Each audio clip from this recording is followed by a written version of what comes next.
Technology के दौर में एक ऐसी घड़ी है आई, बेनेटियंस को कुछ नया कर दिखाने खींच है लाई। प्रतिभाओं का यहाँ लगेगा मेला, जेनीविया का होगा कुछ ऐसा रास रसीला। Hi everyone, I Adi Jain welcome you all and wishes you a very happy Holi. Hope you had a great time with your family and friends. Coming to the webinar, have you ever heard that web extensions making our time using web browsers quite easy and wondered how? Well, you're at the right place then. Today, we have Mr. Rahul Gurung, a great achiever in his field of software development, to talk about Chrome extensions, including some popular ones developed by him. Before I invite him to start, I would love to share some of his notable achievements. Apart from working for top companies like Walmart, Intern, GeeksforGeeks, and more, he has created many extensions like YouTube and Coursera Downloader. He has also been the author of numerous articles on Geeks for Geeks. I am sure he has a lot more fascinating things to say. So let's welcome him to start the session. Thank you. Hey guys, this is Rahul Gurung and welcome to the session called Quick Dive into Chrome Extensions. And what we are going to do in this session is we are going to see how Chrome extensions usually work. And by the end of the session, we are going to create our own cool Chrome extensions. So apart from that, a quick intro to myself. I am Rahul Gurung and currently I am working from home for Walmart. And I am final year engineering student. And apart from that, I have contributed to various open source projects and like PHP, MyAdmin, and design, etc. And uh, talking about my experience in Chrome extensions, I have made a Chrome extension called Coursera HD Video Downloader, which helps you download your Coursera videos in high definition, and that extension has 2,000 users. And apart from that, I mean, yeah, that's pretty much it. And yeah, let's just dive into the session and start it. Whew, we are here. So, first of all, what are Chrome extensions? So, before creating a Chrome extension, you need to know what Chrome extensions are. So, Chrome extensions are a tool using which you can customize your web browsing experience, and that customization could be anything. It can be adding a theme, adding a new feature to the website, maybe adding a dark mode to a website, and yeah, these are things that you can do. And right here I have listed down few examples, few famous examples like Grammarly. What Grammarly does is it integrates AI with Chrome extensions. Who could have think of that? And what Grammarly, I'm pretty sure you know what Grammarly is. It makes you feel dumb that you don't know English. So what it pretty much does is it uses AI to find mistakes in your English. And apart from that, there are various famous developer tools which are extensions like React Dev Tools. And uh, another field where Chrome extensions are used a lot are web customization. Like I told earlier, you can add a theme. And a famous example I would like to give here is GitHub Refine. What it does is it adds a lot of new features to your GitHub. Yeah, apart from that, let's move forward. So let's just go down into how my process is when I create Chrome extensions. So first of all, whenever I'm creating a Chrome extension, the first thing that I really do is I add a manifest.json file, and I will tell you what this file really is in a moment. So second thing that I really do is I add the functionality, which is usually written in JavaScript, but these days people use TypeScript too. But yeah, let's just use JavaScript today. And then we can add a UI layer, and UI layer is usually the part where user can interact with the extension. Like when user clicks on the icon of the extension, it can maybe give a pop-up, maybe give some options to the user, and all that sort of things. So let's just talk about manifest.json a little more about it. So manifest.json is, I can say, it is the most important file in your Chrome extension. If you have written a Chrome extension which has a million of lines, but it is missing this manifest.json file, then it is not going to work. So what it basically contains is it contains metadata about your extension. So right here I have example. For example, manifest.json is simply a JSON which contains like keys and values like this. For example, here manifest version is 3, name of the extension is my cool extension, version is this version string, and manifest version is something very special, and you cannot give this any version. So specifically right now people are using two version, which is 2 or 3. So 3 is the latest one, so we are going to go with 3, but 2 is quite famous too. So, moving forward to it, what does a manifest.json file usually contains? So, it can contain information about the extension, like I said, name and all those stuff, or it can contain JavaScript scripts, which we are going to execute and do stuff with our extension, and UI of the extension and permission. Let's just deep dive into it, what these things are. So first of all, information about the extension. So in manifest.json file, we can have all these keys which tells what is the name of the extension. And I think at this point of the talk, this is the right time to go into my terminal and create a quick extension by myself. So I will create a directory called, let's just call it minify, and you will know why I'm calling you that in a second. Okay, cool. Now I'm going to just open it in VS Code. Great. So let's just create a manifest.json file. So first of all, what we are going to do is we are going to add manifest version, and as I told, we are going to use 3. Name, let's just call it minify, or you can give it any name that you want. Version, this is a version string, you can call it 0.0 or anything, that any version that you would like to give it. Description, sorry for the typo, description is it does something, because right now I'm just starting it out. So pretty much it. So to create your Chrome extension, all you need is just this manifest.json file, and you have just created the extension. Don't believe me? Let's just check it out. Let's just go to my Chrome, and to run your Chrome extension, all you need to do is you need to go to settings and click on extensions, and the first thing that you have to do is enable the developer mode from here. I will enable it. Great. Now I will choose the feature load unpacked.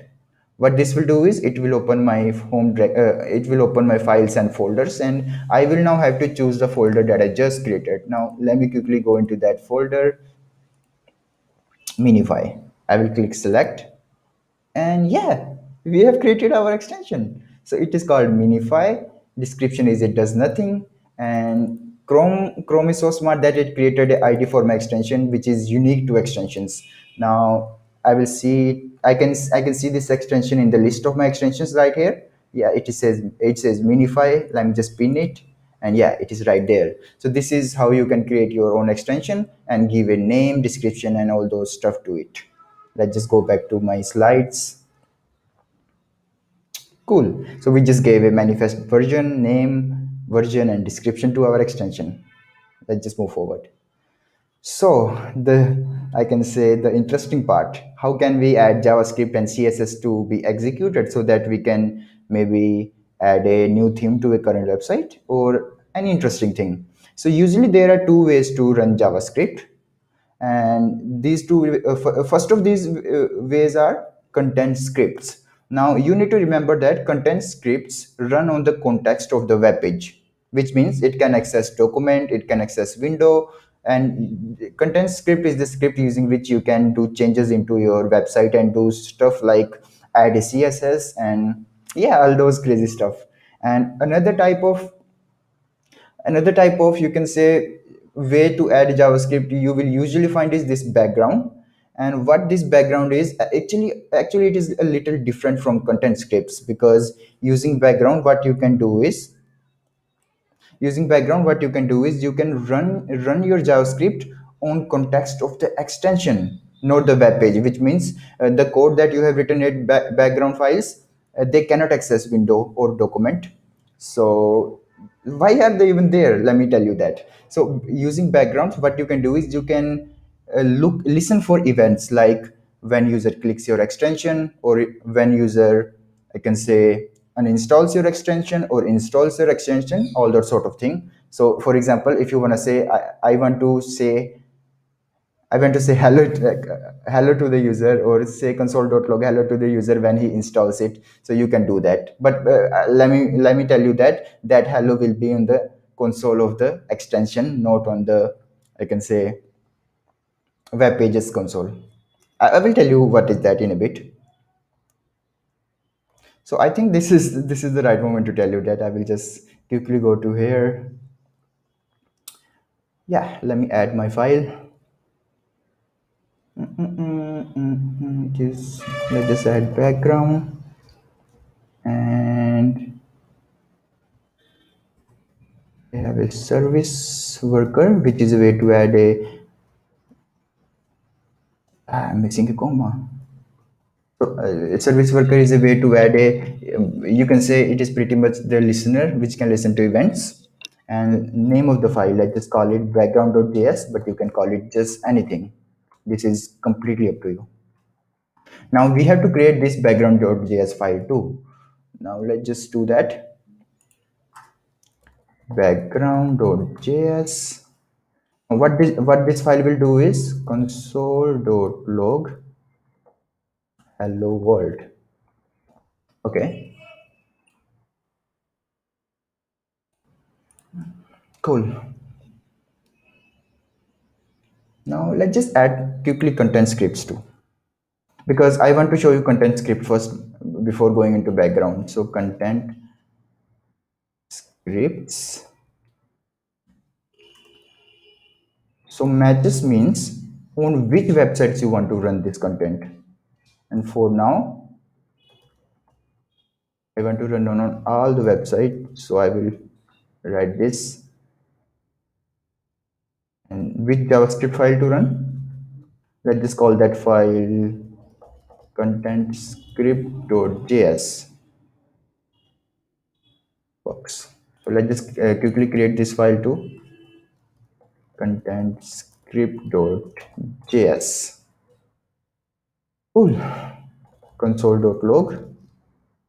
Hey, I am working. I am working. Sure, you are working, I guess. Now, moment of truth. Let's just add this again. Oh, I have an error. It says quick debugging skills. Error at key content script. Type is invalid. Let me see that. Type is invalid. Type is invalid.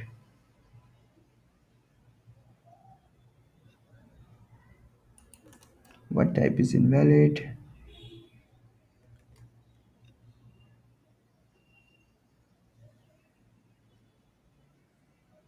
Oh, so content script need to take an array. So it need to go like this. Let me format this.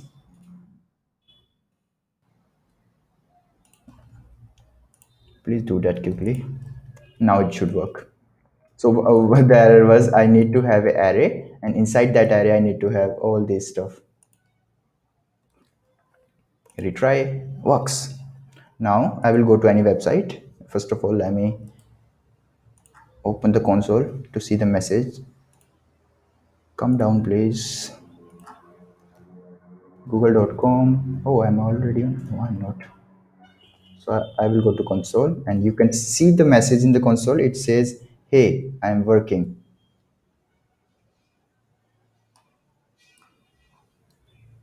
Yeah, it works. So this is how you can add any script to your code, and apart from that you can add any css too by doing this. My style.css, and you just have to create a css file here to add that, but I'm not going to do that right now. Cool. Now yeah, this is pretty much it. This is how to run. So what we just did was we ran a content script which runs your JavaScript in context of the web page. And talking about background, I would like to take this up a little later because a background script. So first of all, I'll tell you where you can find the what the background script is doing. So right here where I have extensions, you can see this button which says service worker. I have to click on it, and this is where I have the console, and it says hello world here, right? So this is something which confuses people, so that's why I wanted to take it a little later, but yeah, we will cover this up. Coming back to the slides. Okay, so this is done. All right, now coming to the interesting part, UI of the extension. So what you can do is you can completely customize the UI of your extension. You can add a title, you can add a default pop-up, you can add a icon also, and yeah, so let me quickly show you that. And just remember that you have to do all this thing under action. So let's go back to the code. Let me add it above here. Action,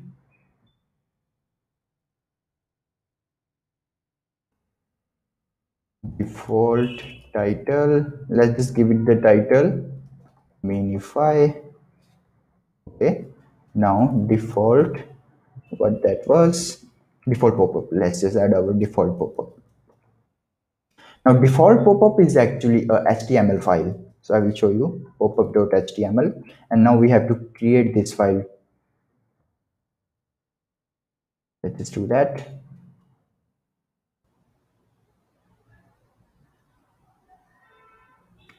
Popup.html, HTML5's template. Thank you. And let's just remove this.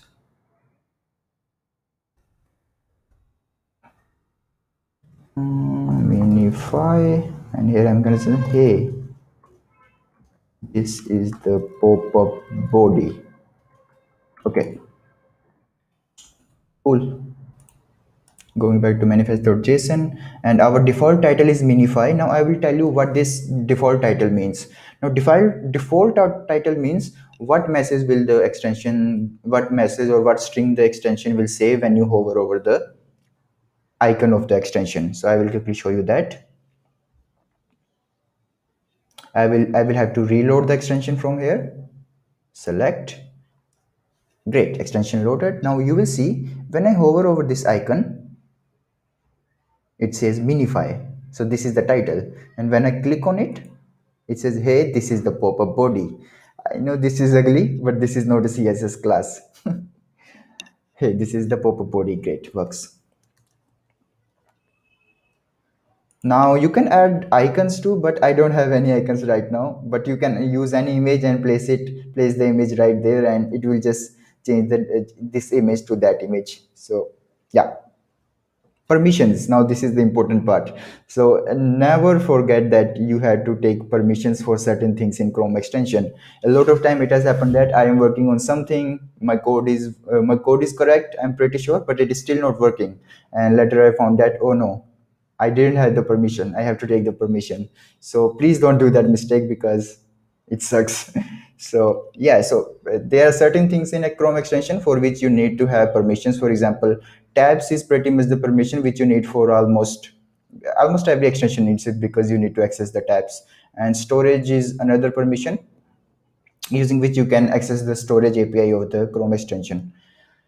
There are a lot of other permissions too, which I will give you a link in the letter of the session, so that you can just click on that link and see what are all the permissions available, so that you can check them out and maybe create something interesting out of them. Because using those permissions, you can have an idea like what else can I achieve with this extension. All right. Phew, project time. Let's just do it now. I'm just moving towards our code editor, and this is the time where it gets interesting. Now let me tell you what is the project that we are going to make today. So we are going to make a project.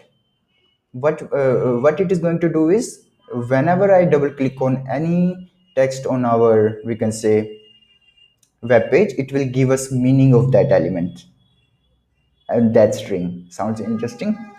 Let's do it. Okay, pop.html, I can close this. Content.script needs to change. Yeah.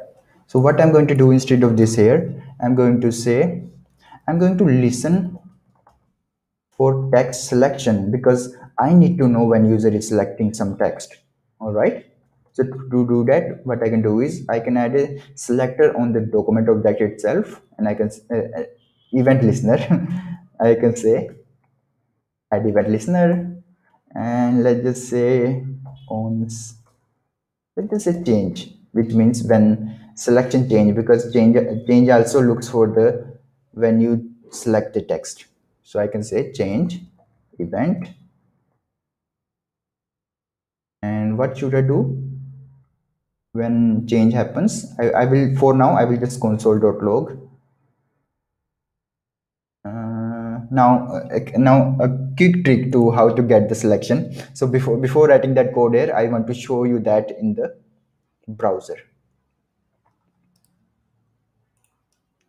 Let me search something here. Hack, going to console. Now in JavaScript, there's a way to get the selected text. I will show you how. I will select hacking.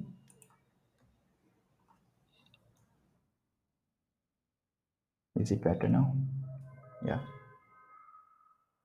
So I will select hacking, and this is the selected text. Now how can I get the text? So there's a way to do that. What I can do is document dot get selection to string, and I can get hacking.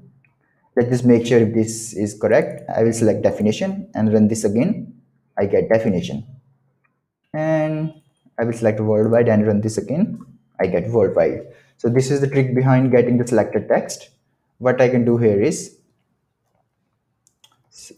document dot get selection dot to string.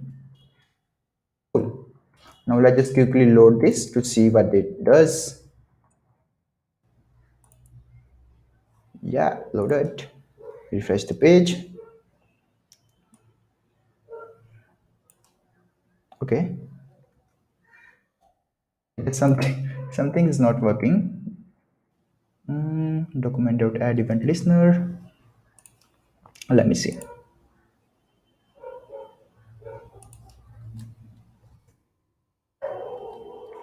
Now I'm going to teach you the debugging skills too. Let's just do that. I will say console.log just to check that everything is loaded perfectly. Just to double check, I mean. Okay, cool. I'm there. So if on change I'm not getting, what else can I use? On selection change. Is it that?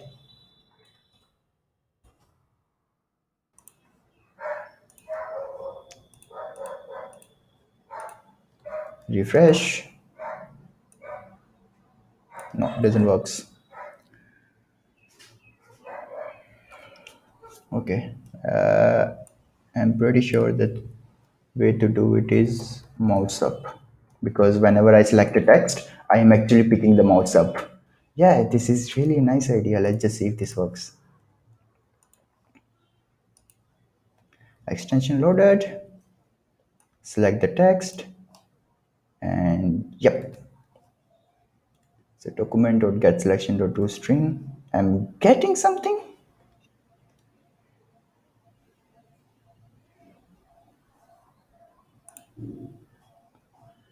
So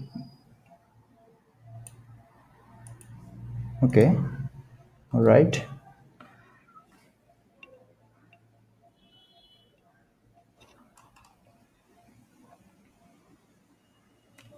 What else can I do here?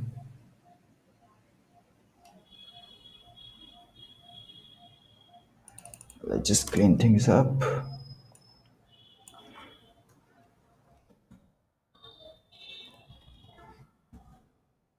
Selected text.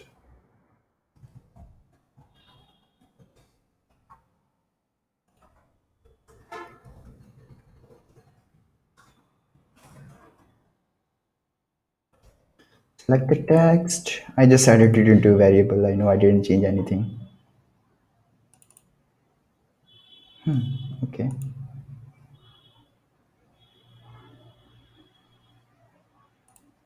So if I run this, it gives me program.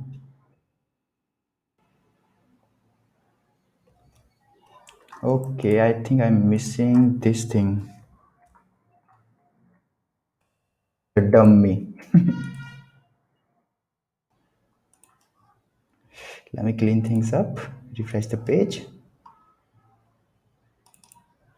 Works.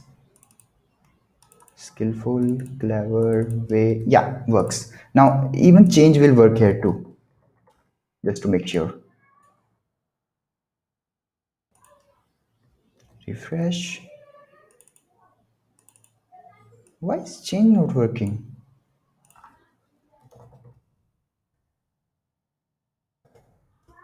Now I'm just curious.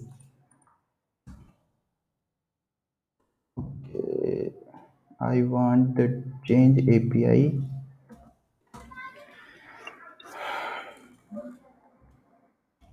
listener. So does it selection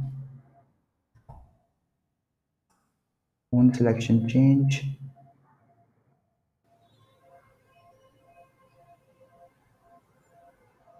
Yeah, this is the one, selection change. But I think we are cool with mouse up because mouse up is really great. So I'm just going to go with mouse up. So now what this really does is reload it,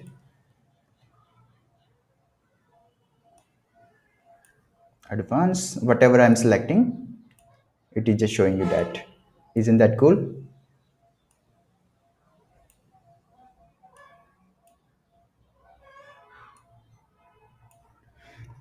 Great.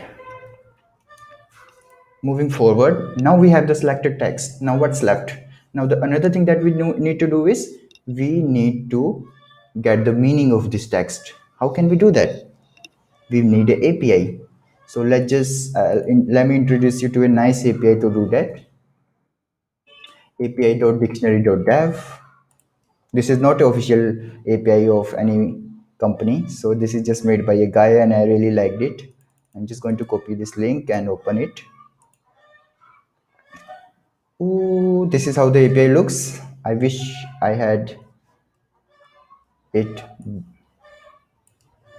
better formatted. So how this API works is uh, right here, instead of hello, you can pass any English text.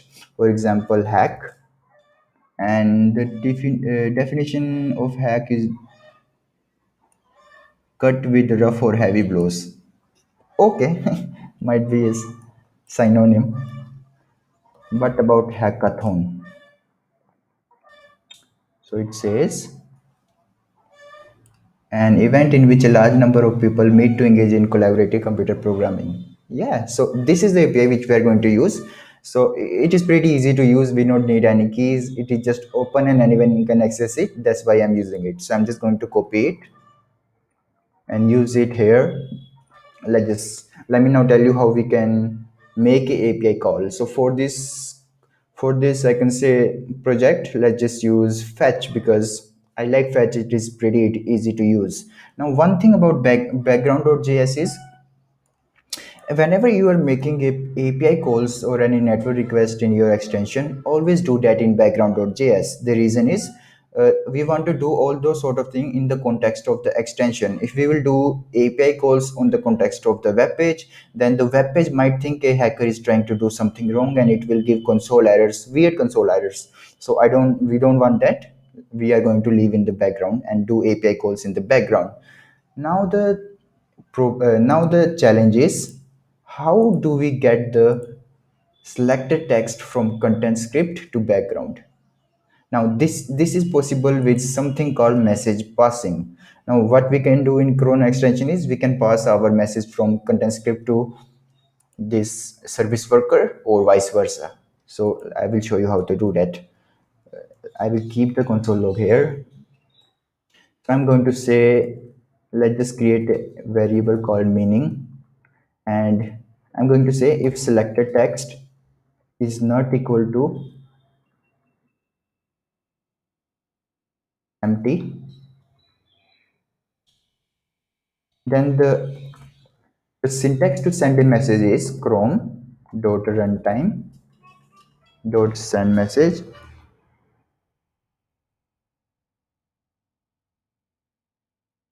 Okay, now let's just say selected text, which is the key, and selected text, which is our selected text.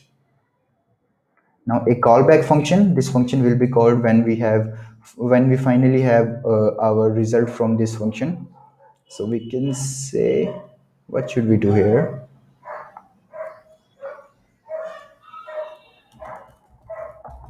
We can just show it to the user, right? So for now we will just console.log response dot meaning. So if you'll ask me, hey, where is this response dot meaning coming from? We will be sending that from background.js, and I will show you in a moment why. So I will add a nice comment, send a message to the select service worker. Now in the service worker, let's just get that message. So to do that, we can do chrome dot runtime dot on message, which is whenever we get a message, add listener.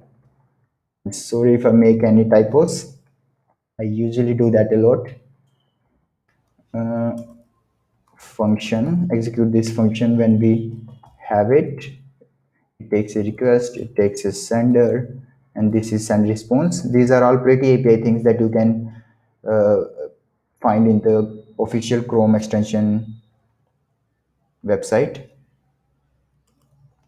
So right here, I'm going to create a variable called meaning, which is going to create the meaning, and let's make our request here. So I'm going to say if request dot selected text isn't equal to empty, just to double check. We know we are doing that validation right here, but we will do that again. And request dot selected text dot length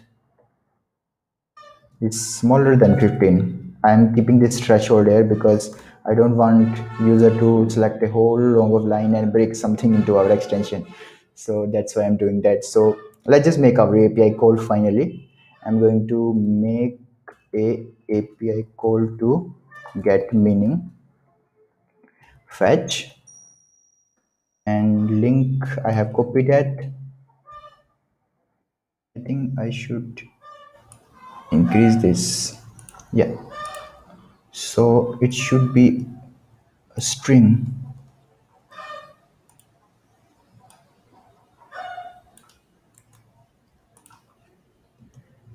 Okay, now we have to append that selected text right here. So we can say request dot selected text. All right, this is how we make a request, and I'm gonna say then, which means after making that request, response, which we are going to get. Let's just turn that into JSON just to double sure. It usually it's always JSON, but we are double checking that, and that data. So console.log data. Cool. Okay, we are getting the data. Let's just send that data to the user itself. Send response. Now this is also coming from API, meaning data. Fingers crossed. Hope this works. And I'm missing something. This should be return true.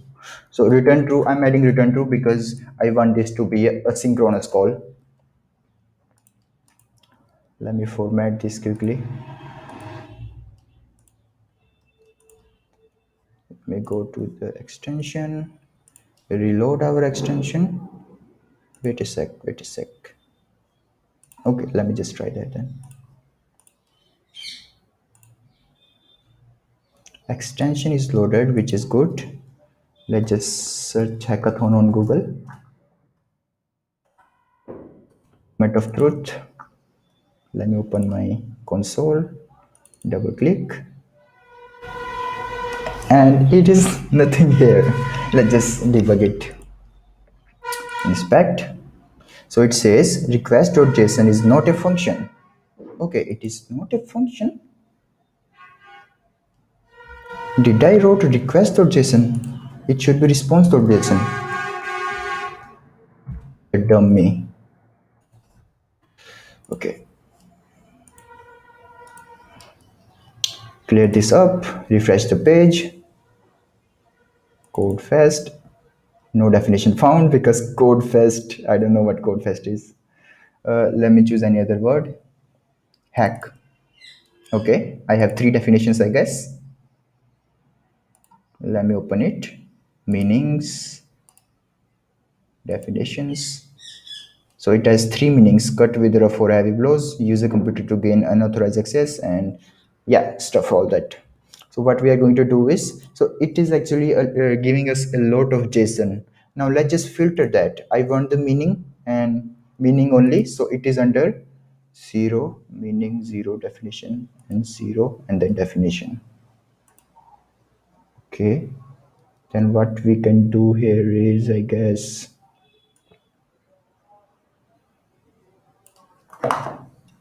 meaning is equal to data,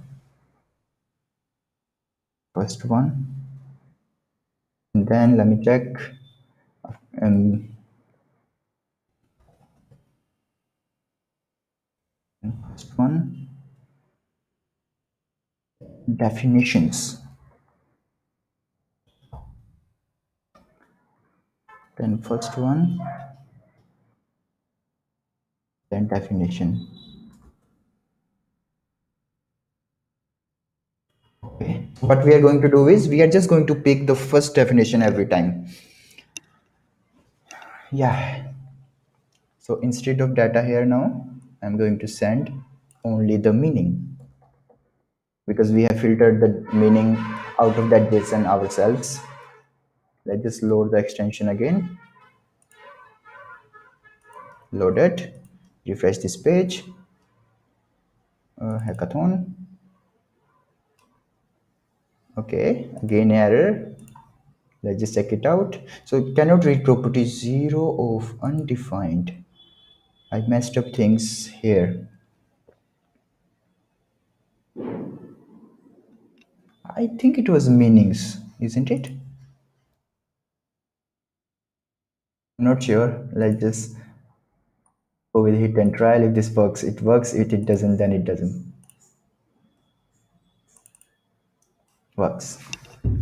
If it didn't, I would have to go to the API again to see the JSON, but it works. Which interface? Great. Designers? Awesome. Skills? Train a worker to do particular task. Interesting. Arousing curiosity.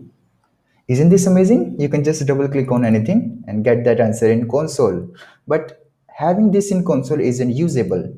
We want to have this somewhere in the web page so that normal users can also use it who are not web hackers like us. Now that is the next thing that we are going to do here. Okay, so the backgrounds task is almost done. This is all it is going to do. Now in this space, instead of console, I think I can remove redundant console.logs now. I don't want this. I don't want this too.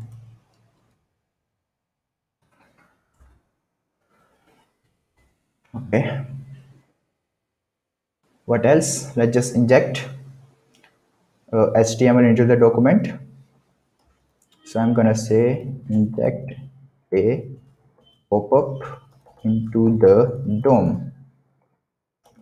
Let div. I'm going to use web APIs now. Create element. I like the way VS Code gives me suggestions. So I want to create a div. I want to give it a class list, and let's just add the class minify pop up. Now let's just add the text document dot create text node meaning. Actually, it should be response dot meaning. Now let's just append it to our website.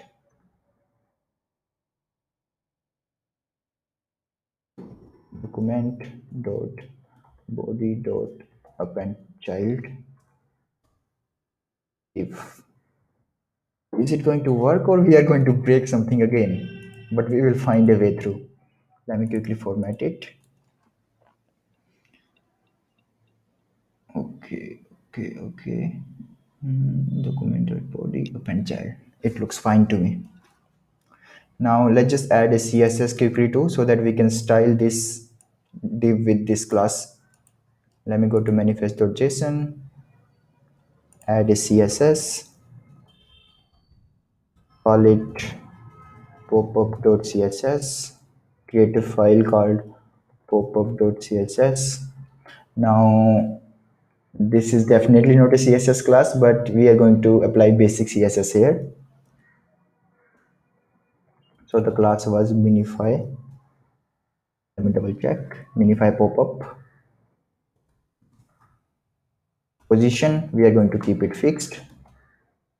We are going to center align it. So to do that, let's just use flex spokes. I just like the way how easy to center things here. If I center, align element center, and I'm done. My element is completely in the center. So since we have position fixed, we want to fix it somewhere. So I'm gonna say bottom 20 px, right 20 px, which means the distance toward the bottom should only be 20 px and distance toward the right should only be 20 px. It will place it somewhere here. Let's just add the background. Let's just keep it black for now, and to make things a little more beautiful, add a padding. 10 px will be enough. And what else? Can we add a border radius too? Yeah, let's just do that. How much? 10 px will be good, I guess. Yeah. Great. No moment of truth if this works or not. Load my extension again. So it says parsing array failed at index 0, CSS expecting list guard string. Okay. Why would it say that? Oh, I'm sorry. I have to do this. Refresh. Yeah, we are having our ugly pop-up here. We have to fix this. The text should be white.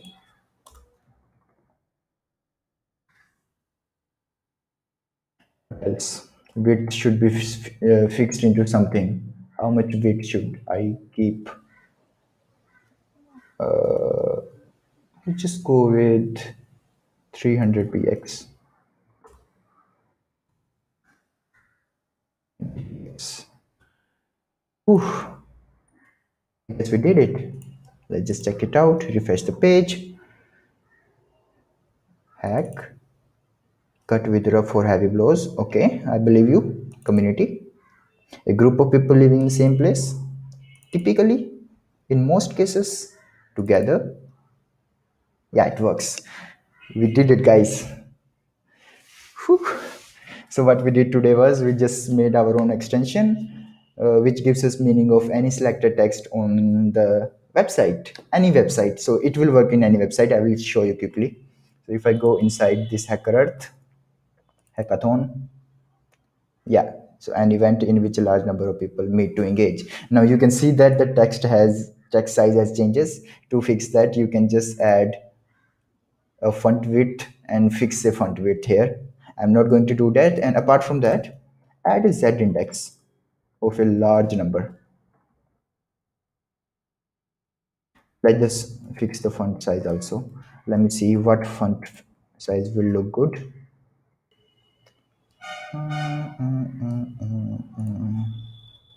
Font size 20 px. No, it's too big. 10 px too small. 15 px. 13. 13. I'm liking 13 here. Let's go with 13. So the point of adding z index was, you can see that it is being hidden inside behind this other element of website. So I don't want that to happen. So I have added a large z index that will bring it to the front, and we have fixed the font size so that it doesn't get disturbed. I don't want text to be of different size on different website. Yeah, but it's still behind it. I think we need to give even large z index. Yeah, so this is what you wanted, Akarvat.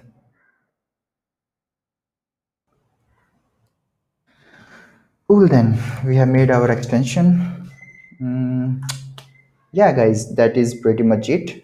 And what you can do now is, you can add more features to it, or you can add a close button here, closing to which we will just trigger the removing of this element. And you can, that's pretty basic stuff. You can basic javascript stuff. You can just do that and take that as a homework from me, and have fun with it. Let's just go back to slides. So yeah, that's pretty much it, guys. Thank you for joining, whoever came. And yeah, that's it. Moving forward, so this is the code to the project. So if you missed me out during the session, so you can just click on here and get the code. So the uh, so this is clickable. Actually, you can just go to the slide whose link is in description and click on it, and it will open my GitHub, where you will see this repo. And of course, you can check out my GitHub from there. I have a couple of extensions made. You can check out the code of those extensions. And yeah, so this is my email. If you want to catch up, why not? So apart from that, I have recently opened a YouTube channel. So from next weekend, I'm going to start a course called JavaScript Deep Dive, into which i'm going to I'm going to uh, teach JavaScript, not just practical JavaScript, what we can make just JavaScript. What we are going to do is, we are going to deep dive into JavaScript itself, on how it works, like closure, event loops, and there's a lot of other stuff, this prototypes. And yeah, it's going to be fun. So you can catch up there, subscribe there if you want that content. And yeah, so in the end, so these are few links that I would like you to have. So this is the official extension docs, which I will suggest you guys to read. So this is all manifest keys reference. Just click on these links and you will get them. API reference keys. So this will have all the API reference, and supported by the Chrome extension. Permission reference is, it contains all the permissions that you can ask from while building a Chrome extension, and do various things. uh, yeah, that's pretty much it. API reference, if you ask me what is API reference, if you remember, in the code we used API to get the send the message, receive the message, and there's a lot of other things that you can do too. So yeah, you can go to the API and check them out. So that's it, guys. Thank you to everyone who has joined. And I'm here as a mentor for this hackathon too. So yeah, catch up. If I'm the qualified, ask me anything. If I'm the right qualified guy to help you out, I will definitely help you out. So that's it. Thank you.